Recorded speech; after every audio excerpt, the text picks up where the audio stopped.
Que bom que você está com a gente no nosso canal do YouTube e hoje o tema da mensagem é da dívida impagável à liberdade.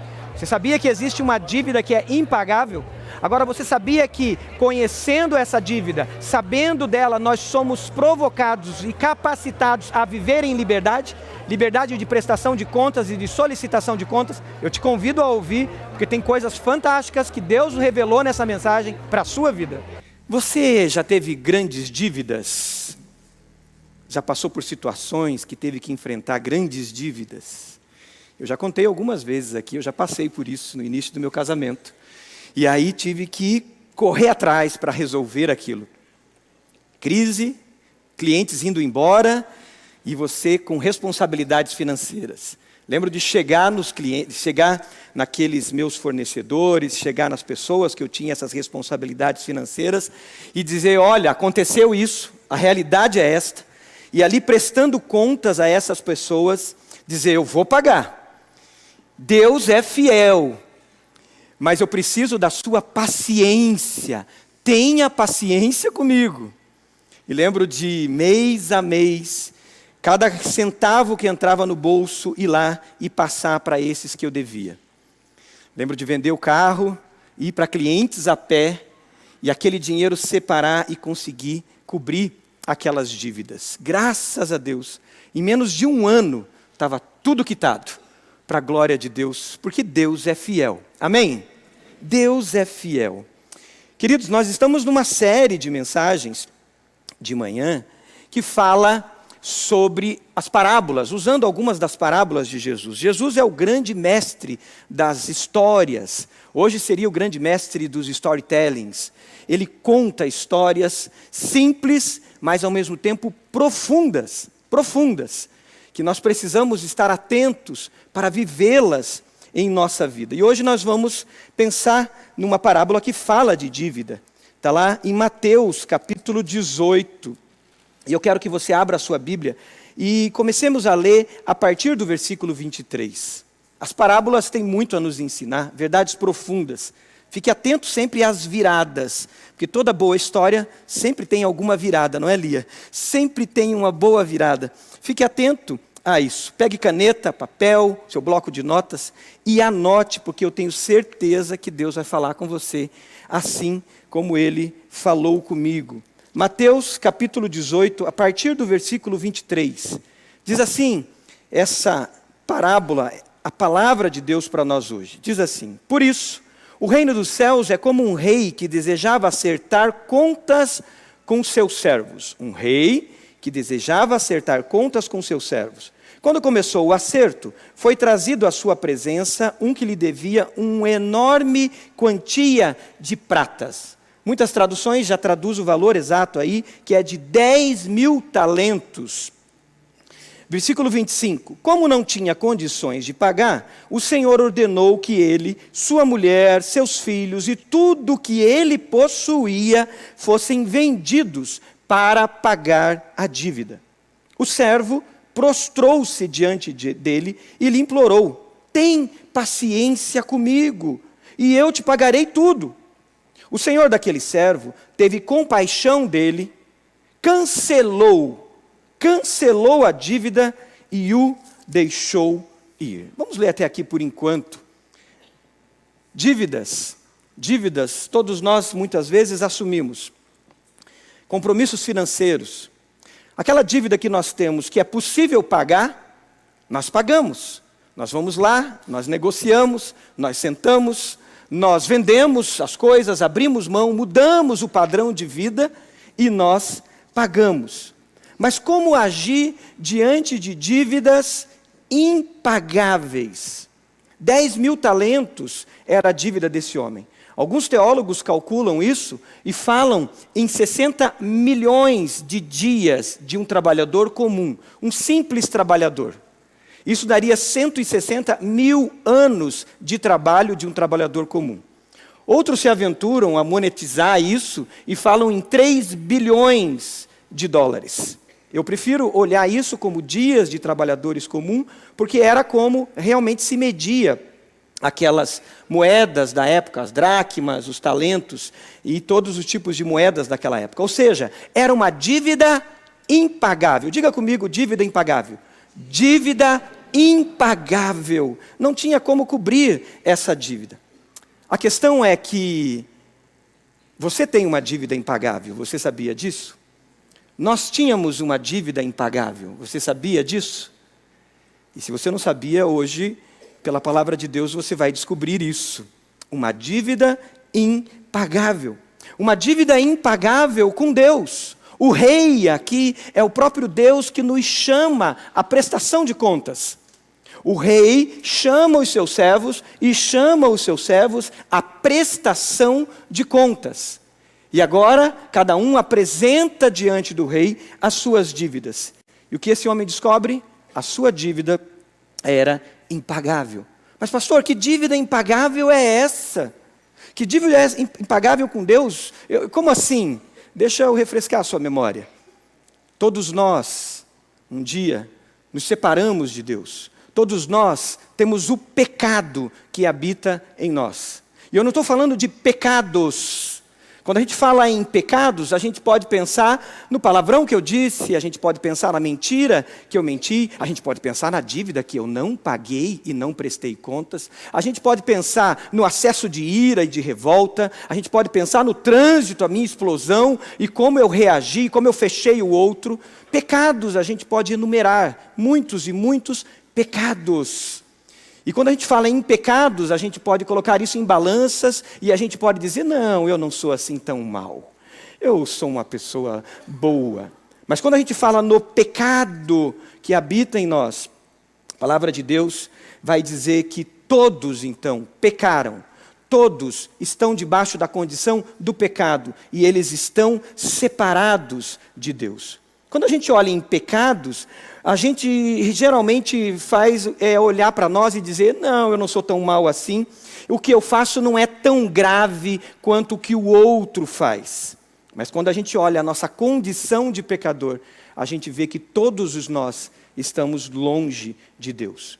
Todos nós contraímos uma dívida diante de Deus, porque a palavra de Deus diz que todos pecaram. A palavra de Deus diz que o salário do pecado é a morte, a consequência. Efésios 2 diz que nós estávamos mortos em nossos delitos e pecados e seguíamos o curso desse mundo e o príncipe do poder do ar, Satanás, que habita nos filhos da desobediência.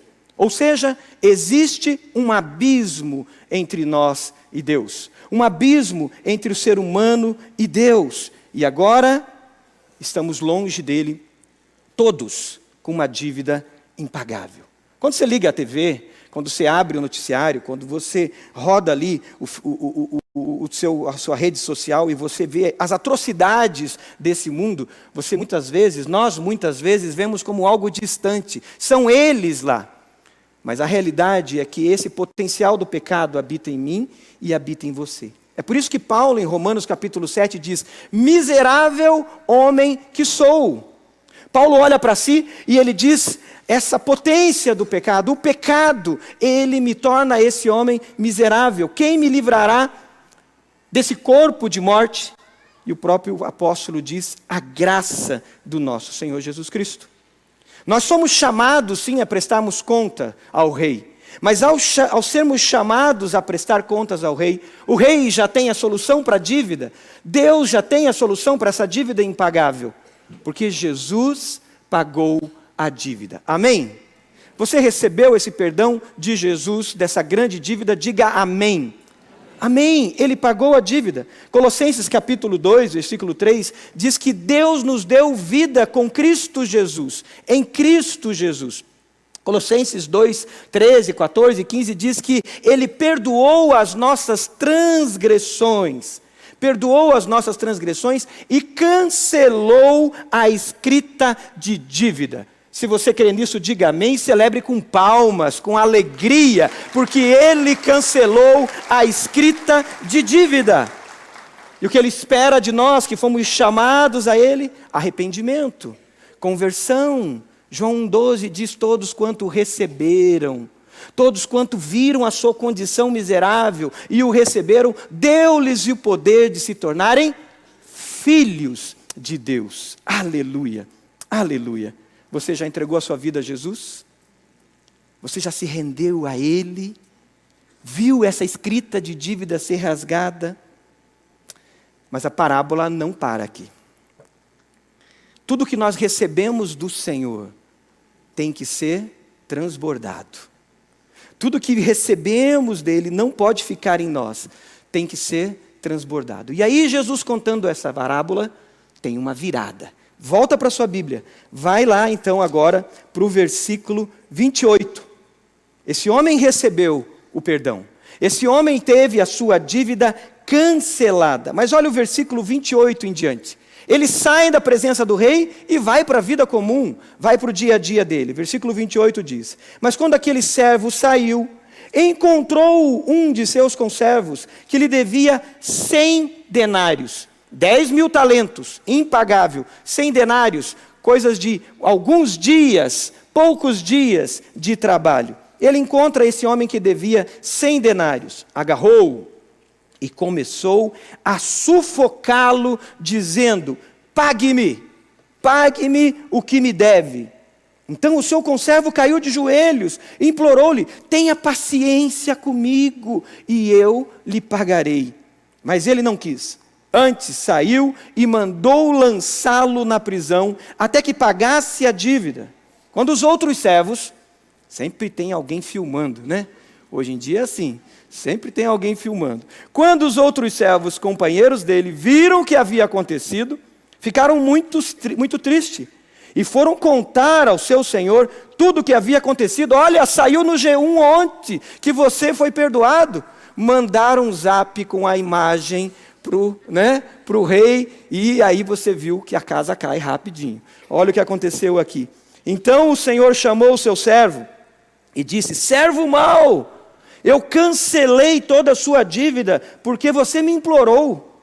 Você não devia ter tido misericórdia do seu conservo, como eu tive de você? Aqui começa mais uma parte do evangelho não politicamente correto. Porque muitas vezes nós estamos acostumados com a primeira parte da parábola, e infelizmente o liberalismo que entra nas igrejas hoje em dia fica na primeira parte da parábola. E aqui esse rei, irado, não é politicamente correto. Seu senhor entregou-o aos torturadores, até que pagasse tudo o que devia. Agora sublinhe esse último versículo, porque ele tem que mexer comigo e tem que mexer com você. Assim também lhes fará meu Pai Celestial, se cada um de vocês não perdoar de coração ao seu irmão. O que levou esse homem, depois de receber um perdão tão grande, um cancelamento de uma dívida impagável, ele sair dessa mesa do perdão, dessa comunhão do perdão e entrar na vida comum, e ele ser tão intolerante com aquele outro que ele encontra, e ele não perdoar. O tema, o contexto disso é um contexto de prestação de contas. Deus nos chama a prestar contas diante dele. Esse homem recebe o perdão, assim como eu e você recebemos o perdão de Deus. Mas o que fez ele não entender o tamanho desse perdão? Eu creio que tem um elemento aqui muito importante que faz parte da minha vida e da sua, que é o orgulho. O orgulho impede a gente ver o alto preço que foi pago pela minha e pela sua salvação. Porque no fundo, nós acreditamos que a gente vai resolver o problema. No fundo, a gente acha que a gente é gente boa mesmo. No fundo, a gente tem uma história familiar, de uma família bem educada, de bons princípios, e a gente olha e diz: eu não sou tão mal assim. Eu não tenho nada a ver com esses terroristas do Hamas. Eu não tenho nada a ver com esses soldados que oprimem crianças. Eu não tenho nada a ver com o abusador. Eu não tenho nada a ver com o assassino. Eu não tenho nada a ver com o político corrupto que rouba e mata milhões e milhares de pessoas. Eu não tenho nada a ver com eles. E no fundo a gente se acha bom. A gente diz, mesmo sabendo que a dívida é impagável, a gente diz: tenha paciência comigo que eu vou pagar. Não vai pagar. Não tem como pagar, é impossível você pagar a sua dívida. Existe um abismo gigante entre nós e Deus. Nunca será paga essa dívida. Eu preciso ter clareza do tamanho do perdão. A gente quer realmente resolver do nosso próprio jeito. A gente quer sim não viver da generosidade, da compaixão dos outros. A gente diz, eu pago. A gente não quer viver da compaixão de Deus e da compaixão das pessoas que nós ferimos e das pessoas que nós magoamos. Nós queremos sim viver da cultura do mérito. A gente quer dar conta do recado e a gente quer mostrar que a gente dá conta do recado. Mas o chamado aqui não é a cultura do mérito, mas é a cultura do perdão. A palavra perdoar é doar. É perder para doar. Na queda de braço do perdão, ganha quem perde e perde quem ganha. Na queda de braço do perdão, ganha quem perde e perde quem ganha ou acha que ganha. Nosso esforço diário não é alimentar o que fizeram contra nós, mas lembrar diariamente quem eu era sem Jesus. Lembrar diariamente quem eu era sem Cristo. Lembrar do que Cristo fez por nós, que Ele restaurou a nossa vida. Dessa forma nós crucificamos o orgulho diariamente para perdoar e para pedir perdão. É por isso que a gente tem a ceia todo mês. Para lembrar o quanto nós éramos miseráveis e somos miseráveis sem Cristo Jesus. Para lembrar o alto preço que foi pago para que eu e você pudéssemos ser família de fé, sermos chamados filhos de Abraão, chamados filhos de Deus. Não foi um Pix que foi enviado, não foi Bitcoin, não foi petróleo que foi usado, não foi recurso nenhum desse mundo, não foi pelo ouro e nem pela prata que nós fomos resgatados da nossa vã, fútil maneira de viver. Nós fomos resgatados pelo precioso sangue de Jesus. Aleluia! Você pode celebrar com palmas por isso? Nós fomos resgatados pelo precioso sangue de Jesus. Ele nos resgatou, Ele nos perdoou. Você foi salva, você foi salvo e um alto preço foi pago. Agora, tudo que recebemos tem que transbordar. Esse homem volta à prisão. Esse homem não volta só à prisão e vai ser preso, ele também agora se torna vítima de torturas. Ele sofre diariamente. E por que isso? Porque reteve. Tudo que retemos adoece em nós. Tudo que retemos somatiza em dores físicas, emocionais e espirituais. Nós não fomos chamados a reter, nós somos chamados a abrir as nossas mãos e a transbordar. Essa é a lógica do reino. Essa é a lógica do Filho de Deus. Imitar o Pai e fazer como o Pai é, generoso. Reter o perdão é pecado. E se não transbordo, sou prisioneiro e sou torturado. Entregue aos torturadores. Por isso, o tema da nossa mensagem é da dívida impagável à liberdade do perdão. O perdão produz liberdade. Esse rei não queria ter escravos com ele. Esse rei queria ter amigos com ele. Por isso o reino de Deus é um reino de amigos. Não vos chamo mais servo, disse Jesus, mas eu chamo vocês de amigos, porque não existe dívida entre nós. Nós nos relacionamos, nós convivemos sem dívidas, sem culpa. A liberdade do perdão, a liberdade para chegar diante de Deus e prestar contas. A gente tem medo da prestação de contas. Lembra a polícia, lembra a delegacia, né? Lembra a intimidação, lembra a DR longa que nunca acaba, né, homens? Às vezes. Lembra isso, lembra confessionário. Mas não, quando nós estamos livres, nós chegamos diante de Deus e prestamos contas. Porque estamos livres, fomos libertos, fomos perdoados. Então Deus nos chama para solicitação de contas, prestação de contas à mesa. É à mesa com o Pai que prestamos conta. Não é no escondido, não é com culpa, não é receoso. É à mesa com Ele, com transparência chegamos diante dEle. Temos liberdade, então, para a solicitação e para a prestação de contas. Quando chegamos diante de Deus com a nossa adoração, como chegamos hoje, com o nosso louvor, nós chegamos com esse coração humilde, banhado por humildade e com a disposição de confissão, de pedir perdão a Deus e também de perdoar aqueles que nos ofendem. A justiça de Deus, à mesa com Ele, é uma justiça misericordiosa e Ele então nos chama para a prestação de contas. Uma prestação de contas que produz restauração em nós, que nos cura, que nos limpa, que nos edifica. O Senhor nos chama a viver essa intimidade com Ele. Por isso nós precisamos prestar contas diante de Deus diariamente. Não podemos esperar o último dia, no último banquete para prestar contas. É hoje, é agora. Você hoje já separou um tempo para prestar contas diante de Deus? Talvez se você não fez isso de manhã, porque foi uma correria em casa. Hoje é o dia do Senhor, o dia do descanso, o dia de separarmos, de refletirmos. Qual vai ser a meia hora que você vai separar hoje à tarde para fechar o seu quarto e prestar contas diante de Deus? Para estar à mesa com o Rei e dizer: Pai, mostra em mim quais são as roupas sujas.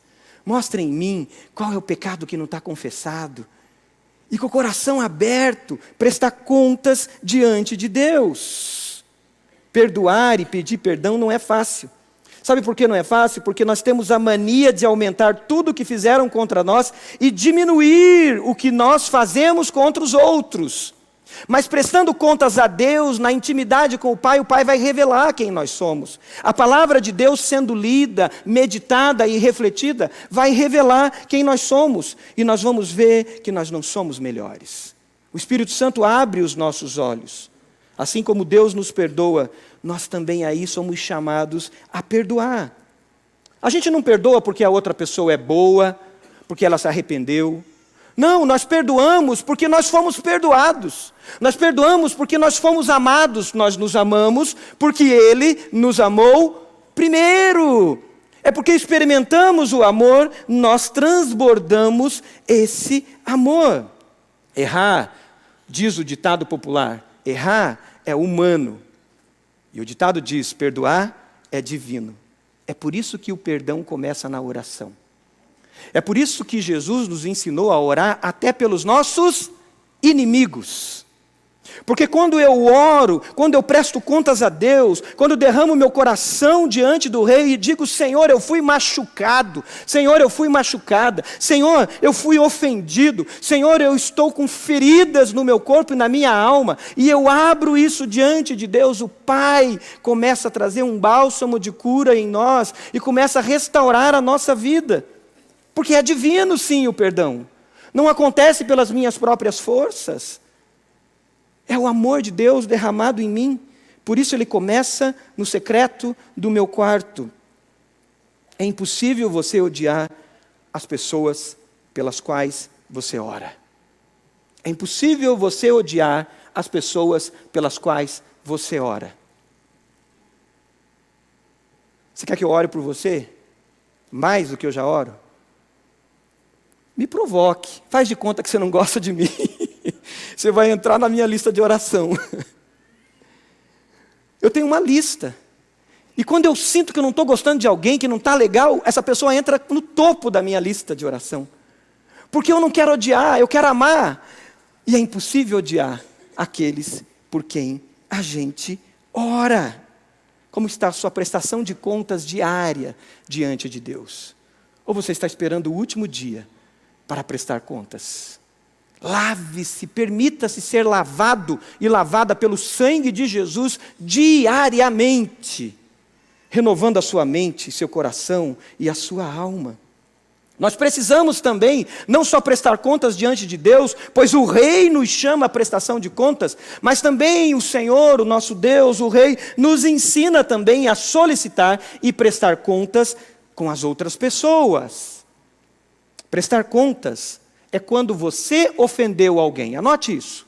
Prestar contas é quando eu ofendo você, quando você ofende alguém. Sabe aquele dia que você tomou um Red Bull? Aquele dia que você tomou um chá de Guaraná? Sabe aquele dia que você aumentou a dose de testosterona e você saiu grosso? Não acontece com vocês, só comigo. Né? E você pisa no calcanhar do outro. E você reage como um leão em cima do outro.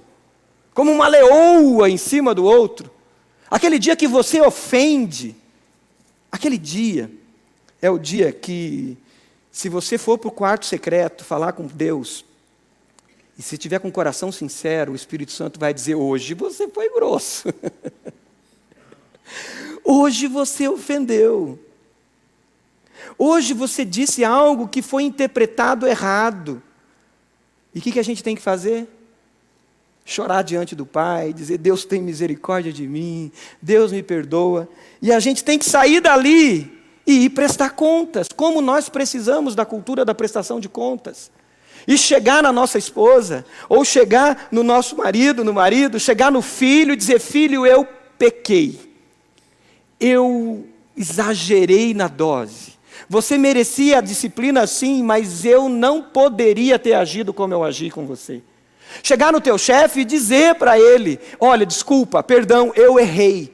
Ou chegar no seu funcionário e dizer: errei, perdão, eu não deveria ter agido daquela maneira. Eu explodi, eu tornei você o meu inimigo, e você não é meu inimigo. Prestação de contas. Olha o que diz Mateus 5, 23 e 24. Abra sua Bíblia. Mateus 5, 23 e 24. Mateus 5, 23 e 24 diz assim: portanto, se você estiver apresentando sua oferta diante do altar, e ali se lembrar de que seu irmão tem algo contra você, olha lá, você se lembrou que você ofendeu, que alguém tem algo contra você, deixe sua oferta ali diante do altar, e vá primeiro reconciliar-se com seu irmão. Depois, volte e apresente a sua oferta.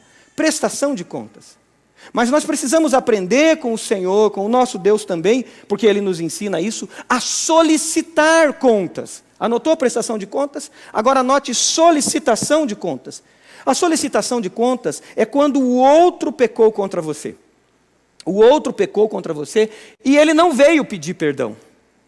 E o dia passou, a semana passou, o mês passou, e ele não veio pedir perdão. Então, o que ensina para a gente a palavra de Deus? Abra agora em Mateus 18, 15, que é bem o contexto que nós estamos lendo. Mateus 18, 15, a solicitação de contas. Olha o que diz o texto. Se o seu irmão pecar contra você, vá. Vá. Se o seu irmão pecar contra você, vá. E a sós com ele. É você e ele, tá? Não é hora de chamar o pastor ainda. Não é hora de chamar o irmãozinho, a mamãezinho, o papaizinho, o chefinho, o gerentinho. Não, é você e ele. Mostre-lhe o erro. Se ele ouvir, você ganhou o seu irmão. Aleluia! Você ganhou o seu irmão. Mas se ele não ouvir, leve consigo mais um ou dois ou outros, de modo que qualquer acusação seja confirmada pelo depoimento de 2 ou 3 testemunhas. Aqui vem de novo o evangelho não politicamente correto de Jesus. Se ele se recusar a ouvi-los, conte à igreja. E se ele recusar a ouvir a igreja também, vamos falar bem baixinho para ninguém ouvir, porque não é politicamente correto, trate-o como pagão e publicano. Queridos, solicitação de contas, como nós temos que aprender isso? Claro que você vai orar muito antes de solicitar contas. Claro que você vai jejuar muito antes de solicitar contas. Claro que você vai chegar diante do Pai. Claro que você vai buscar conselhos na palavra de Deus. Mas não é para você falar para o outro. Não é porque o diretor chegou e falou com você tal coisa e você não gostou e agora você vai lá e conta para o outro diretor. E agora você vai lá e conta para o outro irmão, e você vai lá e conta para o papai, para a mamãe. Não! É para você orar e chegar em quem te ofendeu. Porque quando a gente não solicita contas de quem nos ofende, e a gente fala para outro, nós pecamos, porque aí entra um pecado chamado maledicência. E maledicência é pecado. E sabe o que eu estou fazendo? Eu estou tentando matar o diretor, eu estou tentando matar o meu irmão, eu estou tentando matar o meu funcionário, eu estou tentando matar o meu chefe, falando para o outro. E aí eu vou falando para outro, e vou falando para outro. Mas sabe qual é o problema? O problema é quando as pessoas se reconciliam, e você falou para outro, e o outro ficou com raiva de quem falou com você, e você já resolveu o problema, e o outro está com um problema agora. Sabe a história das penas que você lança ao vento? E depois não tem como pegar mais.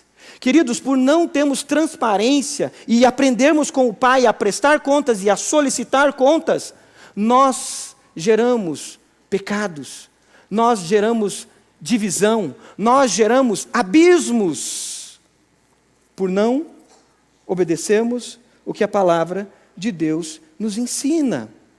É preciso, então, viver em liberdade, porque se somos perdoados, somos chamados à liberdade. A liberdade de prestar contas diante de Deus, a liberdade de solicitar contas, a liberdade de prestar contas àqueles que nós ofendemos.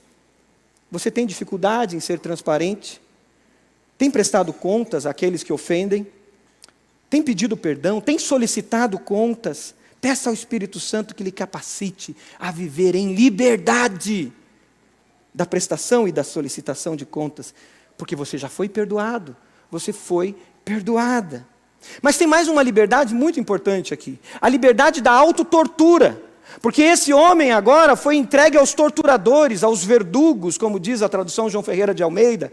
E agora ele é torturado. E é isso que acontece quando não perdoamos. Nós somos torturados. O rei queria amigos para conviver, não escravos.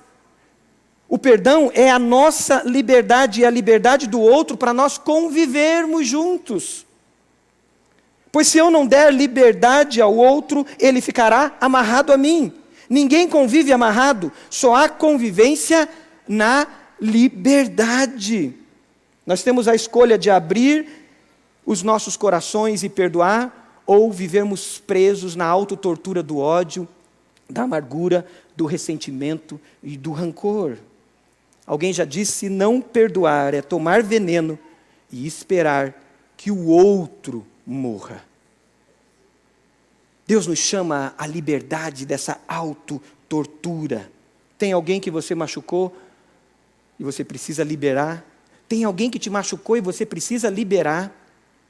Deixe ela ir. Não ande amarrado com ela, não ande amarrado com ele. É tempo de liberdade, de libertação. E ainda por final, o perdão da grande dívida sobre nós nos chama à liberdade, e a liberdade das perseguições de Satanás. E aqui é muito sério. Porque toda vez que não perdoamos, damos liberdade aos torturadores. Nós damos liberdade a perseguições espirituais.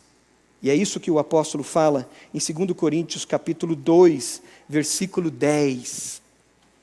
2 Coríntios capítulo 2, versículo 10, vai ser colocado na tela. O texto, Paulo falando à igreja de Corinto, ele diz: se vocês perdoam alguém, eu também perdoo. E aquilo que perdoei, se é que havia alguma coisa para perdoar, perdoei na presença de Cristo por amor a vocês, sublinhe isso, a fim de que Satanás não tivesse vantagem sobre nós, pois não ignoramos os seus ardis, não ignoramos as suas intenções. Toda vez que não perdoamos, permitimos não só a somatização disso no seu corpo, no meu corpo, como enfermidades, mas permitimos perseguições espirituais, que vêm e nos aprisionam e nos levam para longe. Quando não perdoamos, retrocedemos à posição de escravos e damos vantagem para Satanás e seus demônios nos perseguirem. Não perdoar é convite às trevas. Não perdoar é convite a prisões. Houve uma mulher chamada Corrie ten Boom. Os adolescentes agora, nas séries de biografias deles, eles vão ler essa história, e para antecipar, eu estou querendo ler as biografias dos missionários e de grandes homens e mulheres antes deles. E a história da Corrie é muito interessante porque ela, durante o regime nazista, ela acolheu muitos judeus na casa dela. Ela tinha uma parede falsa, e ela colocava esses judeus ali. Ela não era judia, ela era holandesa. E ela e seu pai e a sua irmã Betsy recolhiam esses judeus. E ali ela acolhia. Um dia, a Gestapo do STF, do nazismo, foi lá e descobriu isso. E o que aconteceu? Ela foi presa. Ela foi para um campo de concentração, mesmo sendo holandesa. E aí, lá ela foi abusada, foi oprimida, e tudo que você imagina de pior que acontece num campo de concentração. O pai não resistiu muito tempo, morreu dentro do campo de concentração. A sua irmã, a Betsy, morre poucas semanas antes da guerra acabar, e morre de tifo. Não tinha saúde para enfrentar tudo aquilo que ela estava enfrentando. E só a Corrie, ela sobrevive. Termina a guerra, em 1945, a Corrie começa um movimento de conferências, e ela conta o testemunho dela, e ela fala do amor de Deus às pessoas. Em 1967, Corrie está na Alemanha, e ela está pregando, dando palestras, e ao terminar a palestra dela, uma pessoa de cabelo branco, bem idosa, chega para ela, e esse homem fala para ela o seguinte: eu vi, eu acompanhei, eu te conheci naqueles campos de concentração. Eu abusei. Eu sou um desses. E aquilo mexe com a Corrie, porque ela estava diante do seu algoz, ela estava diante do seu torturador, ela estava diante daqueles que fizeram vista grossa e torturaram e abusaram. E esse homem estende a mão para Corrie, e ela relata em um dos seus livros que foram os 10 segundos mais longos da vida dela, porque rapidamente passa na mente dela tudo o que ela viveu.